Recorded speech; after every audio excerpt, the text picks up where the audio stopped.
ಈಗಾಗಲೇ sessions court ಮುಂದೆ Darshan appear ಆಗಿದ್ದಾರೆ.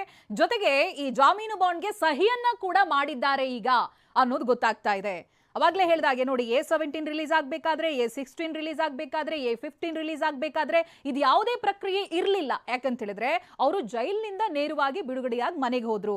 ಆಸ್ಪತ್ರೆಯಿಂದ ಯಾರು ಕೂಡ ಹೋದವರಿಲ್ಲ ಅಥವಾ ಬೇರೆ ಸ್ಥಳಗಳಿಂದ ಹೋದವರಿಲ್ಲ. But Darshan case is completely different. ಬೇರೆ ಆರೋಪಿಗಳಿಗೆ ನಾವು ಕಂಪೇರ್ ಮಾಡಿದಾಗ ಇವರು ಮಾತ್ರನೇ ಅನಾರೋಗ್ಯದ ನೆಪದಲ್ಲಿ ಅನಾರೋಗ್ಯ ಇದೆ ಅಂತ ಹೇಳಿ ಆ ಹೆಲ್ತ್ ಗ್ರೌಂಡ್ಸ್ ಮೇಲೆ ಜಾಮೀನನ್ನ ಪಡೆದು ಹೊರಗೆ ಬಂದಿದ್ದು 17 ಜನ ಆರೋಪಿಗಳಲ್ಲಿ ದರ್ಶನ್ ಮಾತ್ರನೇ. ಹಾಗಾಗಿ ಈ ಜೈಲ್ನಲ್ಲಿರುವಾಗ ಯಾವ ಪ್ರೊಸೀಜರ್ಸ್ಗಳನ್ನ ಕಂಪ್ಲೀಟ್ ಮಾಡಬೇಕಿತ್ತೋ ಅದನ್ನ ಹಾಸ್ಪಿಟಲ್ನಿಂದ ಮಾಡೋದಕ್ಕೆ ಸಾಧ್ಯ ಇಲ್ಲ. ಹಾಗಾಗಿ ಸೆಷನ್ಸ್ ಕೋರ್ಟ್ ವರೆಗೂ ಬರಬೇಕಾಯ್ತು. ಇವತ್ತು ಸೆಷನ್ಸ್ ಕೋರ್ಟ್ ಮುಂದೆ ಹಾಜರಾಗಿದ್ದಾರೆ ದರ್ಶನ್. ಜೊತೆಗೆ ಬೇಕಿರುವಂತ ಪ್ರಕ್ರಿಯೆಗಳೇನಿದೆ ಅದನ್ನ ಮುಗಿಸಿದ್ದಾರೆ, ಸಹಿಯನ್ನ ಕೂಡ ಈಗ ಮಾಡಿದ್ದಾರೆ ಅನ್ನೋದು ಗೊತ್ತಾಗ್ತಾ ಇದೆ. ಇದೀಗ ಮತ್ತೆ ವಾಪಸ್ ಆಗೋದೆಲ್ಲಿಗೆ? BGS ಆಸ್ಪತ್ರೆಗೆ ಮತ್ತೆ ಮರಳಿ BGS ಆಸ್ಪತ್ರೆಗೆ ಬರ್ತಾರೆ. ಜೊತೆಗೆ ಆರೋಗ್ಯಕ್ಕೆ ಸಂಬಂಧಪಟ್ಟ ಹಾಗೆ ಸೆಕೆಂಡ್ ಸಜೆಷನ್ಸ್ ಪಡಿತೀನಿ ಅನ್ನುವಂಥ ಮಾಹಿತಿಗಳು ಕೂಡ ಲಭ್ಯವಾಗ್ತಾ ಇತ್ತು. ಬಹುಶಃ ಅವುಗಳನ್ನು ಮಾಡ್ಬೋದು ಇನ್ನೊಂದು 2-3 ದಿನಗಳವರೆಗೆ. ಏನಾದರೂ ಬೇರೆ ಒಪಿನಿಯನ್ಗಳು ಸಿಗಬಹುದಾ? ಈ ಸರ್ಜರಿಯಿಂದ ಪಾರಾಗೋದಕ್ಕೆ ಸರ್ಜರಿ ಅಲ್ಲದೇನೆ ಬೇರೆ ಆಪ್ಷನ್ಸ್ಗಳಿದೆಯಾ?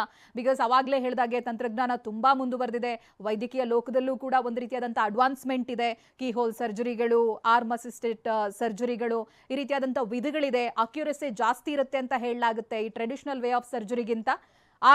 ರೋಬೋಟಿಕ್ ಆರ್ಮ್ ಅಸಿಸ್ಟೆಡ್ ಸರ್ಜರಿಗೆ ಅಕ್ಯುರಸಿ ಜಾಸ್ತಿ ಇರುತ್ತೆ. ಸೊ ಅವುಗಳ ಮೊರೆ ಹೋಗಬಹುದಾ? ಇಲ್ಲ, ಸರ್ಜರಿ ಬೇಡವೇ ಬೇಡ, ನಾನ್ ಸರ್ಜಿಕಲ್ ಆಗಿ ಗುಣಪಡಿಸುವಂತ ಯಾವುದಾದ್ರೂ ಅತ್ಯಾಧುನಿಕ ತಂತ್ರಜ್ಞಾನ ಇದೆಯಾ, ಅಡ್ವಾನ್ಸ್ಮೆಂಟ್ಗಳಿದೆಯಾ, ಇದ್ರ ಬಗ್ಗೆನೂ ಕೂಡ ಮಾಹಿತಿಯನ್ನ ಪಡೆದುಕೊಳ್ಳುವಂತ ಸಾಧ್ಯತೆ ಇದೆ. ಬಹುಶಃ ಇದಾಗಲೇ ಅವೆಲ್ಲದ್ರ ಬಗ್ಗೆ ಚರ್ಚೆಗಳು ಆಗಿರುತ್ತೆ. ಆಲ್ಮೋಸ್ಟ್ 1.5 ತಿಂಗಳು ಆಸ್ಪತ್ರೆಯಲ್ಲಿ ಇದ್ದಾರೆ ಅಂತ ಹೇಳಿದ್ರೆ ಹೆಲ್ತ್ ಎಕ್ಸ್ಪರ್ಟ್ಗಳನ್ನ ಮೀಟ್ ಆಗಿರ್ತಾರೆ, ಅವರ ವೈದ್ಯರುಗಳ ಜೊತೆಗೂ ಕೂಡ ಇದನ್ನ ಮಾತನಾಡಿರ್ತಾರೆ, ಚರ್ಚೆಗಳಾಗಿರುತ್ತೆ.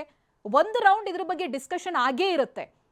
ಆದರೆ ಆಗಲೇ ಹೇಳಿದಾಗ ನಾನು ಇವಾಗ ಯಾರನ್ನೇ ಕೇಳಿದ್ರು, ಒಬ್ಬ ಸಾಮಾನ್ಯ ವ್ಯಕ್ತಿಯು ಕೂಡ ತನಗೇನಾದರೂ ಆಪರೇಷನ್ ಮಾಡಬೇಕಾದಂಥ ಪರಿಸ್ಥಿತಿ ಬಂದಿದೆ ಅಂತ ಹೇಳಿದ್ರೆ ಸೆಕೆಂಡ್ ಸಜೆಷನ್, ಸೆಕೆಂಡ್ ಆಪ್ಷನ್ ಇವೆಲ್ಲವನ್ನು ಕೂಡ ತೆಗೆದುಕೊಳ್ತಾರೆ. ಬೇರೆ ವೈದ್ಯರುಗಳನ್ನ ಭೇಟಿಯಾಗೋದು ಅಥವಾ ಬೇರೆ ಆಸ್ಪತ್ರೆಗಳ ಚೆಕಪ್ ಅನ್ನು ಮಾಡಿಸ್ಕೊಂಡು ಅಲ್ಲಿಂದ ಮತ್ತೆ ರಿಪೋರ್ಟ್ ಅನ್ನು ಪಡೆದುಕೊಳ್ಳುವಂಥ ಕೆಲಸಗಳು, ಅಥವಾ ತುಂಬಾ ಹಣ ಇದ್ದವರು ಫಾರಿನ್ ಆಸ್ಪತ್ರೆಗಳ ಮೊರೆ ಕೂಡ ಹೋಗ್ತಾರೆ. ಸೊ ಈ ರೀತಿಯಾದಂಥ ಆಪ್ಷನ್ಗಳನ್ನ ನೋಡ್ತಾರೆ. ಶ್ಯೂರಿಟಿ ಬಾಂಡ್ಗೆ ಇದೀಗ ದರ್ಶನ್ ಸಹಿ ಹಾಕಿದ್ದಾರೆ ಅನ್ನೋದು ಗೊತ್ತಾಗ್ತಾ ಇದೆ.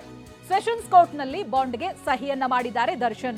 ಆಗ್ಲೇ BGS ಆಸ್ಪತ್ರೆಯಿಂದ ಸೆಷನ್ಸ್ ಕೋರ್ಟ್ಗೆ ಬಂದ್ರು, ಇದೀಗ ಶ್ಯೂರಿಟಿ ಬಾಂಡ್ಗೆ ಸಹಿ ಹಾಕಿದ್ದಾರೆ. ಇದೇ ಕಾರಣಕ್ಕೆ ಇವರು ವೈದ್ಯರ ಪರ್ಮಿಷನ್ ಅನ್ನ ಪಡೆದುಕೊಂಡು ಆಸ್ಪತ್ರೆಯಿಂದ ಸೆಷನ್ಸ್ ಕೋರ್ಟ್ ವರೆಗೂ ಬಂದಿದ್ರು. ಇದೀಗ ಇಲ್ಲಿ ಶ್ಯೂರಿಟಿ ಬಾಂಡ್ಗೆ ಸಂಬಂಧಪಟ್ಟ ಹಾಗೆ ಏನೇನು ಕಾನೂನು ಪ್ರಕ್ರಿಯೆಗಳನ್ನ ಕಂಪ್ಲೀಟ್ ಮಾಡಬೇಕಿತ್ತು ಅದನ್ನ ಮಾಡಿದ್ದಾರೆ. ಕೋರ್ಟ್ಗೆ ಅಪಿಯರ್ ಆಗಿದ್ದಾರೆ, ಸಹಿಯನ್ನ ಮಾಡಿದ್ದಾರೆ.